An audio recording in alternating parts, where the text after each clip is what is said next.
This podcast is a member of the New York City Podcast Network at nycpodcastnetwork.com. Visit us to listen to over 250 amazing podcasts just like this one.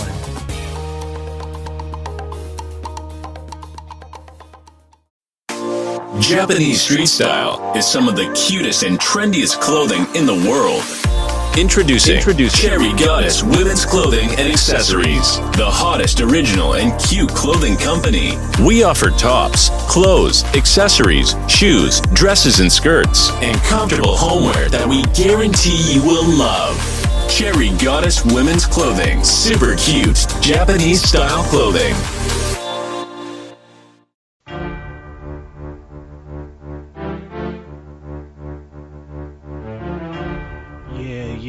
What's up, ladies and gentlemen? This is Jeffrey Frazier. This is the Black Wall Street Chronicles.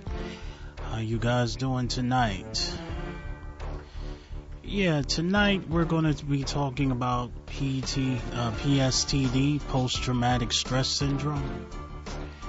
And the reason why we're talking about that, because it seems to be prominent in our community. They're saying that we are more likely to struggle with PTSD more than white Americans because what has happened to us within this country. So we're going to be talking about that. Before we get started, I want to talk about the trial that's going on with the young black man who's been convicted for killing that white girl. Apparently, let's get that information on that case. Give me a moment.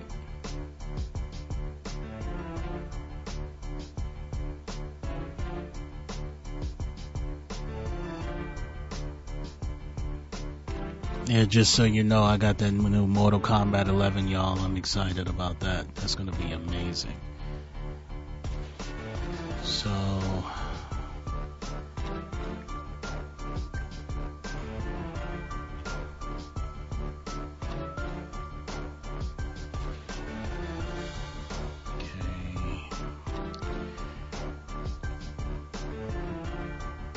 when I come back, I'll give you that information. But let's get right into the post-traumatic stress syndrome going on in the community. So, this is from an article for Psychiatry Research. It's called Post-Traumatic Stress Disorder in African Americans, a 2-year follow-up study.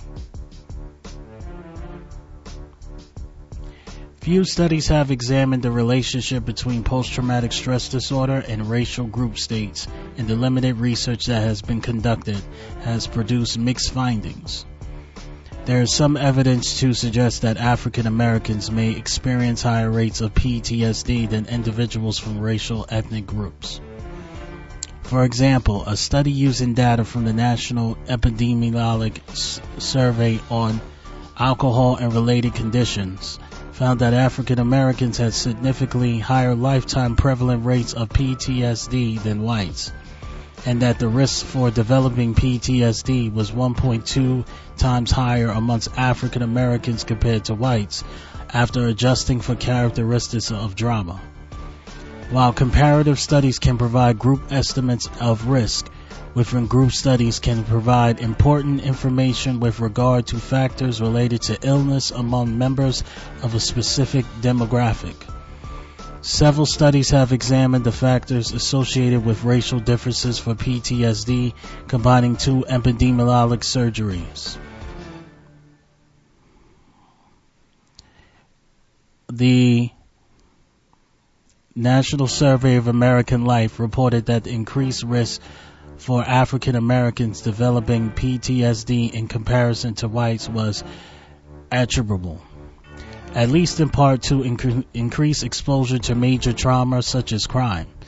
Similarly, a study of pregnant women found that higher rates of both lifetime and current PTSD among African Americans in comparison to whites were explained by greater trauma exposure. Recent results from the Detroit neighborhood study showed that 87.2% of predominantly African American sample reported at least one diagnostic, and Statistical Manual of Mental Disorders. Criteria: a type of lifetime traumatic event, and that 17% of those who experience a trauma met criteria for probable lifetime PTSD. Other studies of PTSD that have included comparisons between African Americans and whites have also found that African Americans were more exposed to serious traumatic events and had fewer economic resources than whites to cope with these events. The NESARC study showed that African Americans had significantly higher exposure to child maltreatment due to primarily to higher rates of witnessing domestic violence and to assaultive violence, unwanted sex, physical attacks, and beatings and kidnappings. 14% and 29.3% respectively compared to whites. Therefore, greater prevalence of severe traumatic events among African American individuals may be one factor that accounts for higher rates of PTSD within the population. Overall, little is known about within group clinical characteristics of PTSD in African Americans. For example, in the general population, PTSD is associated with higher rates of comorbid major depression and other anxiety disorders such as generalized anxiety disorders, panic disorders, social anxiety, and agoraphobia. But there is scarce evidence about PTSD comorbidity in the African American population, especially with major depressive disorder. The NSAL study showed that the lifetime prevalence estimate of MDD in African Americans is 10.4%, and that it is a chronic and debilitating disorder for this population. In an earlier epidemiological study, African Americans were found to be significantly less likely to have a mood disorder than white Americans, but had higher odds of persistence of the disorder than their counterparts. Exploration of within group differences regarding an African American individuals is also needed. A comprehensive framework of multi-level factors, social economic status, stressors, kinship and social support, quality health care, influencing depression in African Americans, especially men, have been recently proposed. Most of the studies examine comorbid PTSD and depression among African Americans, combine this group with other minority groups, generally because African American samples are usually small, to allow meaningful analysis. An exception to this is a study conducted with Vietnam War veterans showing that although rates with PTSD were similar for white and African Americans, white veterans were significantly more likely to receive a diagnosis of depressive disorder than African Americans. To our knowledge, there is no extant study that prospectively evaluates the course of PTSD in African American sample with a longitudinal study designed within the exception of a study of post-traumatic stress syndromes. After Hurricane Katrina in a predominantly African American sample, the study revealed that 45.4% of low-income mothers reported severe PTSS in the first survey, between 7 and 9 months after the hurricane, compared to 32.7% in the second survey, between 43 and 54 months after the hurricane, and the sample was scored suggesting that probably PTSD was 33%. Examining the course of disorder using a longitudinal design is better to understand the natural course of the disorder and the clinical predictors of rates and recovery and recurrence. Most longitudinal studies with mostly white participants have used self-reported scales to assess the severity and persistence of PTSD symptoms. A more accurate assessment of the course of a mental disorder requires rigorous, structured clinical interviews. A within-group longitudinal study of PTSD among African Americans that utilize clinical interview data with multiple time points and short intervals will provide specific evidence and necessary to understand how the how the illness unfolds in this population. This type of study also may help unpack some of the questions raised by comparative correlation data or race differences. Although there is little evidence about the course of PTSD in African Americans, it is reasonable to expect a low recovery rate from PTSD and comorbid conditions for this population, given some evidence that African Americans have decreased resources for mental health treatments. Ineffective coping strategies to handle traumatic experience, like likelihood of exposure to severe traumas, especially child abuse, high levels of stress in traumatized individuals, and overrepresentation in lower socioeconomic disadvantaged communities. Traumas are more likely to occur in urban areas where minority populations are overrepresented. Furthermore, experience of negative life events in neighborhoods high in social disorder and economic disadvantages have a higher impact in individuals' mental health. In the current study, we provide the first prospective report of the course of PTSD in African Americans. The study objectifies where to examine the 2-year course of PTSD and to evaluate differences between African Americans with PTSD and anxiety disorders and African Americans with anxiety disorders but no PTSD. In this comparison, including comorbidity, psychosocial impairment, physical and emotional functioning, and treatment participation. This comparison is important because it may help guide treatment planning for anxiety disorders in this population by advancing the understanding of their complexities and thereby strategizing integrative treatments for individuals experience more than one anxiety disorder. The study examines the course of PTSD in comparison with the course of MDD. These comparisons will allow contrasting clinical characteristics and course of PTSD with other disorders in this population. Because this was an exploratory study and the literature did not support a strong directional statement about the course of PTSD in African Americans, we thought that we did not have enough of a foundation to formulate a hypothesis. Together, these analyses provide a more complete clinical picture of PTSD among African Americans that has been available in literature to date and offer guidance to the diagnosis and treatment of PTSD for this population. We're going to take a quick break, and when we come back, we're going to talk about part 2 of this article. Thank you.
Yeah, welcome back to Black Wall Street Chronicles.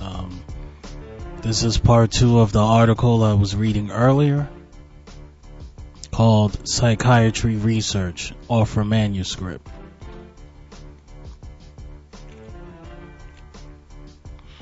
Okay. Here's part 2.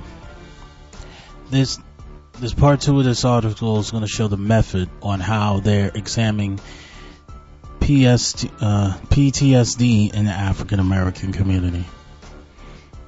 The current sample included 165 African American diagnosed with an anxiety disorder at baseline and participation in HARP-2, which is a prospective, naturalistic, and longitudinal study of 439 adults with a current or past history of anxiety disorders. Inclusion criteria included at least 18 years of age at intake or a past or current diagnosis of at least one of following index disorders: PTSD, panic disorder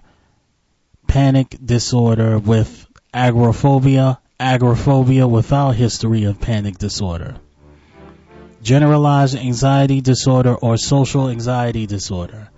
Inclusion criteria included the presence of an organ-brain syndrome, a history of schizophrenia, or current psychosis in intake.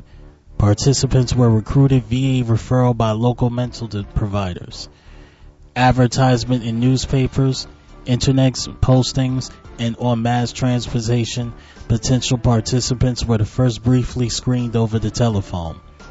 Those with endorsing anxiety symptoms were invited for an intake interview and paid $60 following the interview as compensation for their participation. Each participant who complete a follow-up interview was similarly compensated. All of the participants provided informed consent before the intake interview. The study was fully approved by the Institutional Review Board of Brown University. The methods are described in detail elsewhere. The procedure. All intake assessments were conducted in person after participants were briefly screened over the telephone. Data collected via structured diagnostic interviews administered at intake that included assessment of current and lifetime history of relevant psychiatric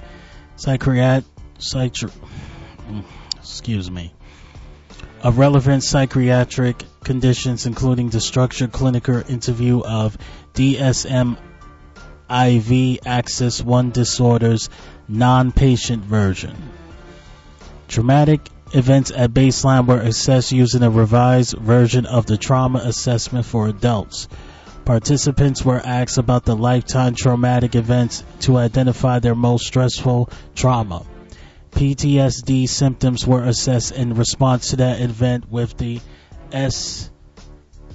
SCID-NP. Interviews were conducted by clinical interviews with a bachelor's or master's degree in psychiatry or a related field. Interviewers completed a rigorous training program before being certified to conduct intake and follow-up interviews. After certification, all clinical interviews remain closely supervised. HARP-2 clinical staff reviewed each diagnosis for each case rolled in a study of weekly team meeting. Further, all interviews underwent a rigorous clinical editing process to ensure accuracies of diagnostics. Measures. Follow-up interviews were conducted at 6 months intervals for the first 2 years using the longitude interview follow-up evaluation UPJOHN, which is a structured interview that uses a charge point method with a 6-point psychiatric status rating scale that is scored for each week of the follow-up interview. A PSR of 5 or 6 indicates that the participants meets full DSM-V diagnostic criteria for a disorder with moderate or severe functional impairment, respectively. A PSR of 3 or 4 indicates that participants does not meet full DSM-4 diagnostic criteria for the disorder but still exhibits notable residual symptoms and impairment to a mild or moderate degree, respectively.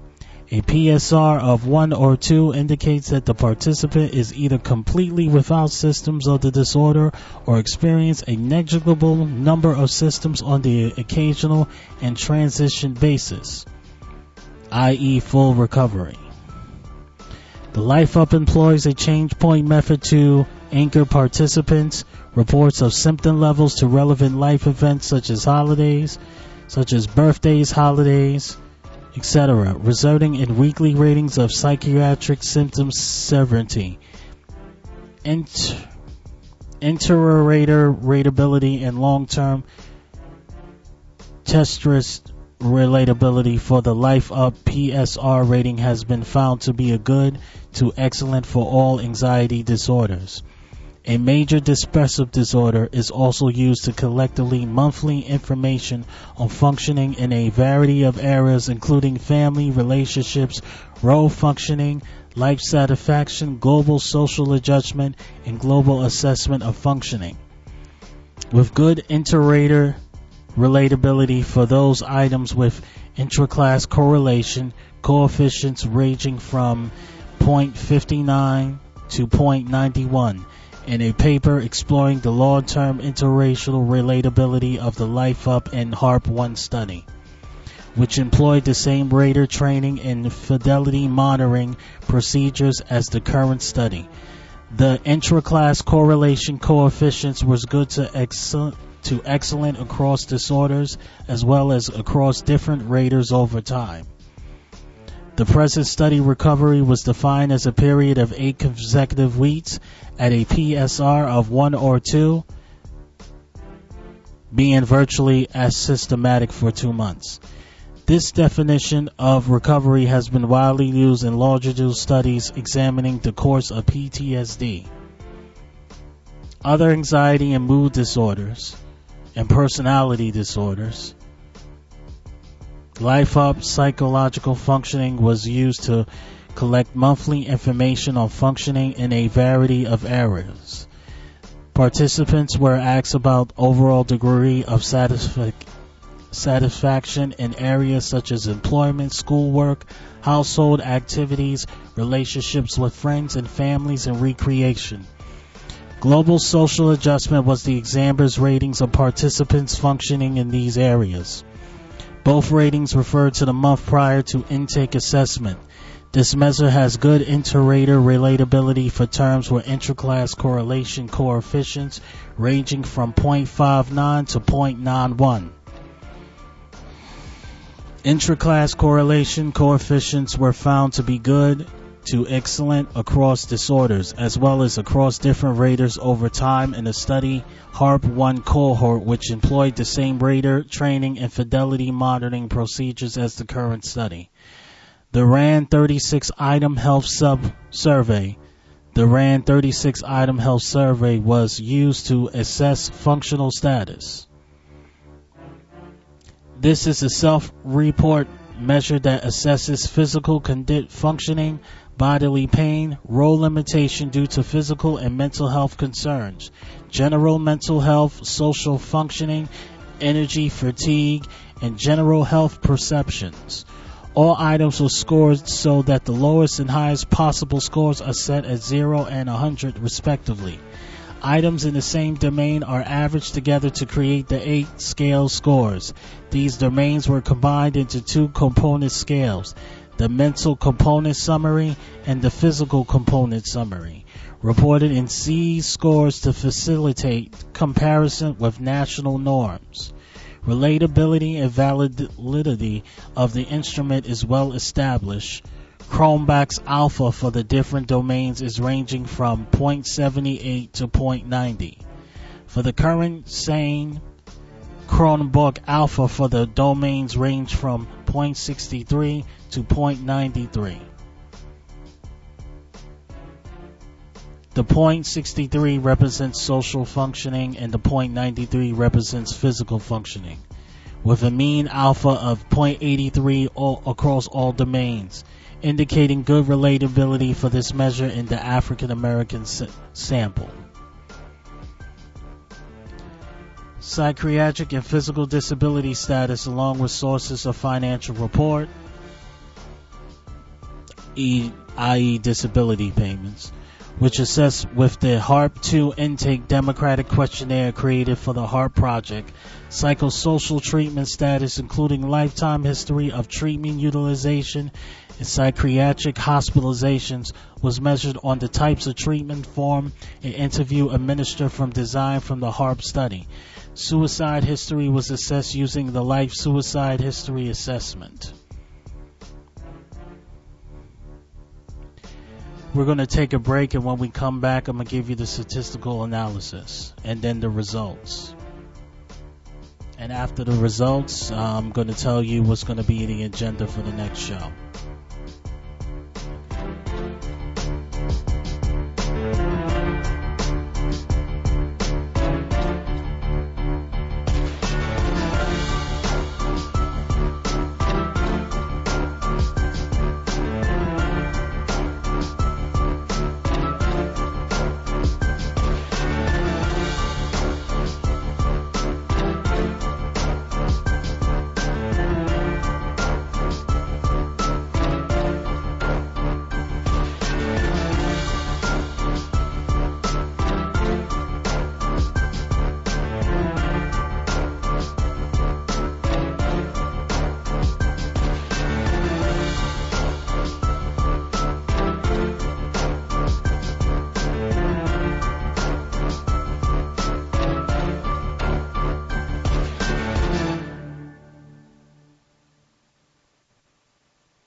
Welcome back to Black Wall Street Chronicles. It's always a pleasure for you guys to watch and listen to my podcast.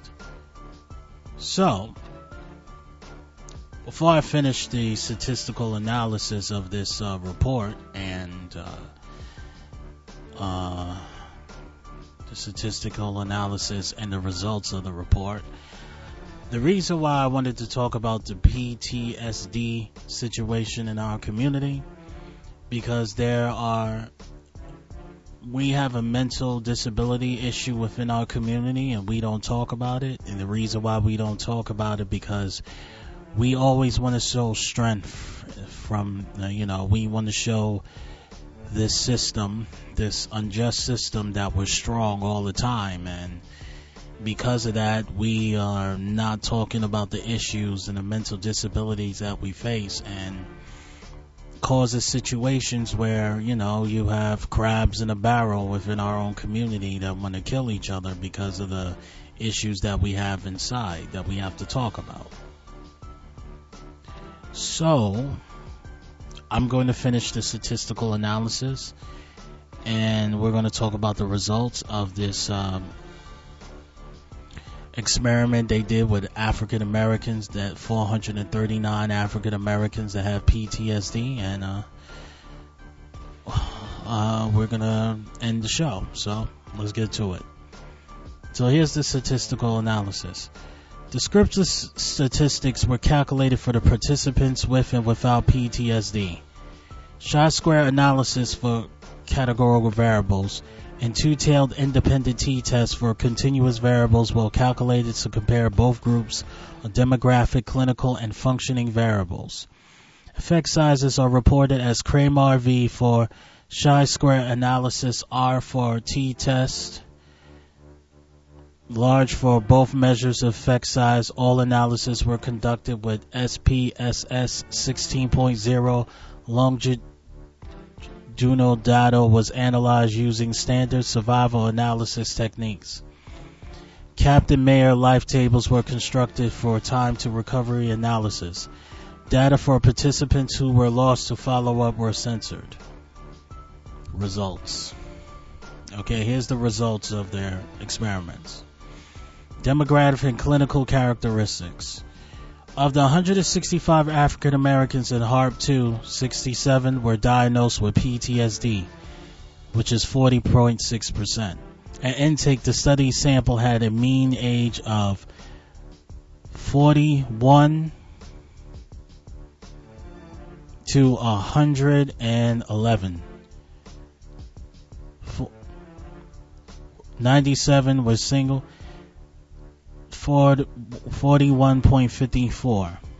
101, 67% of the people that was diagnosed with PTSD were female.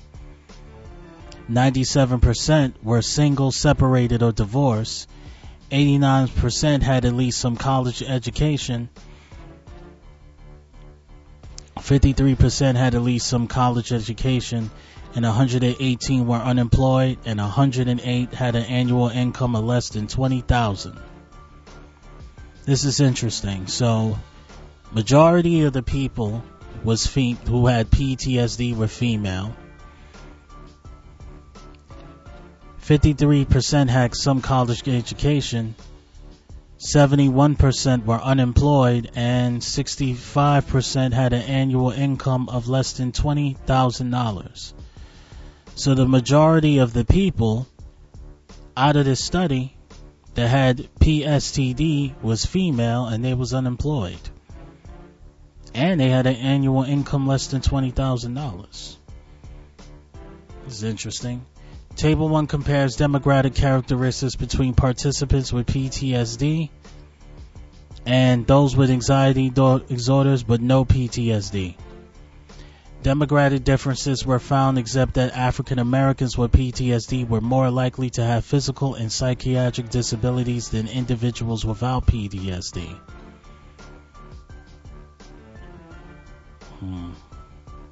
This is interesting. The average age of PTSD onset was 20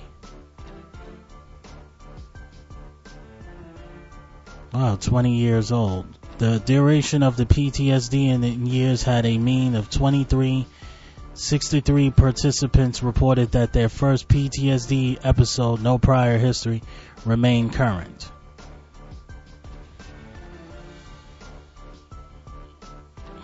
So the average age of PTSD was 20.1 SD range. 94% of the participants reported that their first PTSD episode remained current. Interesting. With regard to current Axis 1 disorders at intake in the total sample, 94 people, 57% participants had GAD 85. Had 80 GAD, and 51%, which is 85 people, had social anxiety. 77 people, which is 46.6%, had a panic disorder with an agoraphobia. 10% had panic disorder without agoraphobia, and 78% had MDD. Had a substance use. 13 had a substance use disorder, and 3.6% had a mystic disorder. 61 of the total sample were psychosocial treatment at the intake.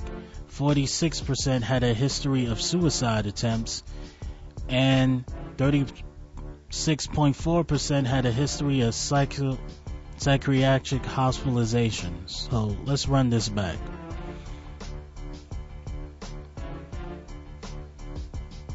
54% had GAD. So you have 57% had social anxiety. 46.6% had panic disorder with agoraphobia. 47% had MDD. 7% had a substance use disorder. 61 people, which is 36%, had the total sample were in psychosocial treatment at the intake. 27% had a history of suicide attempts, and 36% had a history of psychiatric hospitalizations. Wow, this PTSD thing is really a problem within our community. It's interesting. I'm going to talk a little bit more about it next week and in the beginning of the episode, but the main thing we're going to focus next week is on the gender politics issues within our community. But it seems here that the majority of the individuals that struggle with PTSD here says that it's women, but they're not talking about the men. Find it very interesting. Okay, I want everybody to have a blessed night. God bless you. Take care.